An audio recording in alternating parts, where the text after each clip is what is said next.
Olá pessoal, tudo bem? Caio Peruso com vocês. Hoje eu quero falar de um livro, de um autor que todo mundo já conhece. Temos aí o curso sobre ele ministrado pelo Guilherme Freire.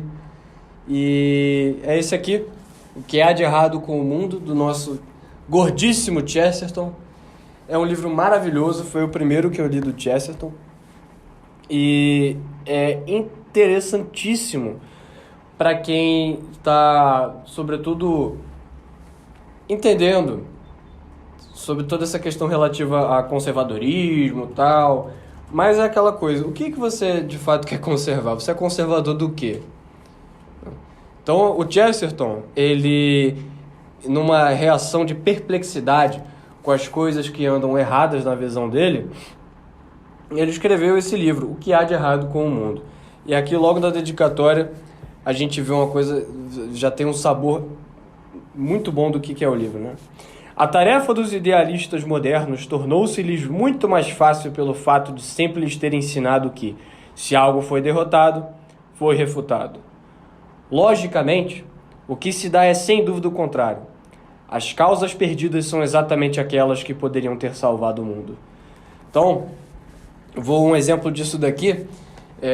Logo na aula de introdução ao curso online de filosofia, o professor Olavo, tá no YouTube, quem quiser ver, Introdução ao Seminário de Filosofia, é o título do vídeo. O Olavo fala que é muito característico da nossa cultura, né, de outras culturas também, mas da nossa moda cultural vigente, de que ela tem uma malha de conceitos que nos impedem de ver outras culturas conforme seus próprios ditames. Nós queremos julgar outras culturas sempre pelos parâmetros da nossa. Então, se você for ver Platão à luz do tecnicismo, por exemplo, você nunca vai entender Platão. Se você for pensar na morte segundo a nossa cultura atual, a morte sempre vai ser colocada na perspectiva de evitá-la, e não pensando na sua vinda inevitável e de como nós vamos nos apresentar diante do nosso julgador supremo. E aí, um exemplo que o Olavo dá também é a educação escolástica, que foi simplesmente deixada de lado pelos humanistas, sem ter sido refutada. Não houve uma confrontação direta com a cultura humanista, com a cultura educacional escolástica. E quando a gente olha, quem entende um pouquinho de história da educação, a gente vê que exatamente as coisas como estão hoje é porque os ideais de outrora foram deixados de lado. Eles não foram derrotados, não foram refutados. Na verdade, se nós tivéssemos a educação que aquele pessoal tinha antes, isso poderia ter nos salvado de muita coisa, que as pessoas se manteriam seres humanos e manteriam sua inteligência. E tudo isso foi destruído. Então, são exatamente aquelas que poderiam ter salvado o mundo. A visão educacional que os escolásticos tinham, porque ela já veio lá dos romanos, já veio lá dos gregos, então ela manteve uma linha histórica. E depois disso, houve a ruptura aí com os humanistas. Bem, é um livro que vai ter capítulos aqui sobre feminismo, sobre educação. E você veja, escrito por Chesterton há quase 100 anos já. Daqui a pouco, 100 anos, é um pulo. E as coisas que ele fala estão influindo ainda sobre nós, exercem um determinado peso. E nós colhemos os frutos culturais de tanto desmazelos operados por esses modernos que ele fala, dos idealistas modernos. Tem um trecho aqui específico que eu gostaria de ler com vocês, que ele está falando exatamente sobre educação, né? Ora, muitíssimo da liberdade moderna trata-se, no fundo, de medo. Não é que sejamos tão audazes que não suportemos leis. Antes, somos tão tímidos que não suportamos responsabilidades. E o Sr. Shaw e homens como ele têm um pavor todo especial por essa medonha e ancestral responsabilidade que nossos pais nos transmitiram quando deram o desvairado passo que os tornou homens.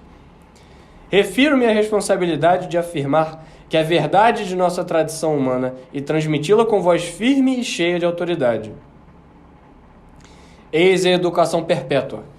Ter suficiente certeza de que algo é verdadeiro a ponto de chegar à ousadia de contá-lo a uma criança. E logo aqui na frente ele vai dizer: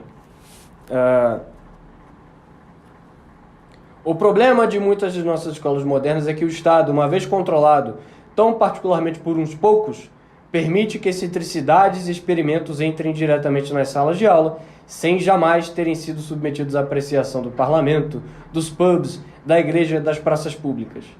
Obviamente, as pessoas mais jovens devem sim ensinar as coisas mais velhas, as verdades seguras e experimentadas que se ensinam primeiro aos bebês. Meu desejo, aqui no final, hoje todos nós usamos o termo educação popular com o sentido de educação do povo. Meu desejo é que tivesse o sentido de educação pelo povo. Vamos olhar para a situação do Brasil. Vamos olhar. Podemos dizer que o anseio dos pubs, né? Que o anseio dos porteiros, que o anseio dos mototáxis, que o anseio dos taxistas ou das velhinhas rezadeiras de igreja são cumpridos pela nossa educação? Ou são antes fortemente violentados por esses idealistas modernos? Então Chesterton ele sempre vai fazer esse confronto no que há de errado com o mundo entre o idealismo moderno e o sentimento do coração do povo, o sentimento do coração das pessoas que vivem de forma orgânica, integradas na realidade, e não encerradas nos seus livros e nas suas grandes teorias sobre como o mundo deveria funcionar. E exatamente essas teorias é que mostram o que há de errado com o mundo.